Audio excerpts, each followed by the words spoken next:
பெயரை மற்றும் மாற்றிவிட்டு ஏதோ புதிய திட்டத்தை அறிவித்தது போல் தூய்மை பணியாளர்களை ஏமாற்ற முயன்ற திமுக அரசுக்கு விழுந்த அடி. தமிழ்நாட்டில் தூய்மை பணியாளர்களுக்காக முதலமைச்சர் மு.க.ஸ்டாலின் 2025 ஆகஸ்ட் 14 அன்று அறிவித்த 6 புதிய நலத்திட்டங்கள், இலவச காலை உணவு, 10 லட்சம் ரூபாய் காப்பீடு, 30,000 வீடுகள், தொழில்சார் நோய்களுக்கு சிகிச்சை, சுயதொழிலுக்கு 35% மானியம் மற்றும் உயர்கல்வி உதவித்தொகை புதியவை என கூறப்பட்டாலும் இவை ஏற்கனவே மாநில மற்றும் மத்திய அரசுகளால் பல ஆண்டுகளாக செயல்படுத்தப்பட்டு வரும் திட்டங்களின் மறுபொதி வடிவமே என்பது ஆய்வில் தெரியவந்து உள்ளது. உதாரணமாக 2022-2023 முதல் தமிழ்நாடு நகர்ப்புற குடியிருப்பு மேம்பாட்டு வாரியம் மூலம் 1000 வீடுகள் 110 கோடி ரூபாய் செலவில் தூய்மை பணியாளர்களுக்கு ஒதுக்கப்பட்டு உள்ளதாக ஆதிதிராவிடர் நலத்துறை கொள்கை குறிப்பு பக்கம் 148 உறுதி செய்யப்பட்டு உள்ளது.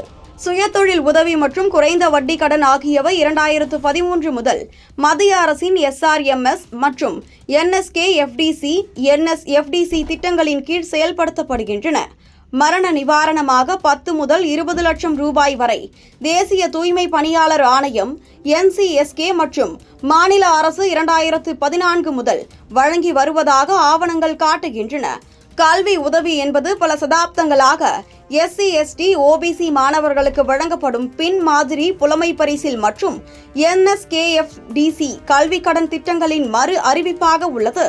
இவை அனைத்தும் சென்னை மாநகராட்சியில் தனியார் மயமாக்கலுக்கு எதிரான 13 நாள் போராட்டத்தையும் ஆகஸ்ட் 13, 2025 நள்ளிரவில் 600க்கும் மேற்பட்ட பணியாளர்களின் கைதையும் தொடர்ந்து அறிவிக்கப்பட்டவை என்பதால் இந்த அறிவிப்புகள் பணியாளர்களின் முக்கிய கோரிக்கைகளான வேலை பாதுகாப்பு மற்றும் தனியார் மயமாக்கலை கைவிடுதல் போன்றவற்றை தீர்க்காமல் ஏற்கனவே உள்ள திட்டங்களை பெயர் மாற்றி அறிவித்து அரசியல் பிம்பத்தை உருவாக்கி போராட்டங்களை அடக்குவதற்கு முயலும் உக்தியாகவே தோன்றுகிறது.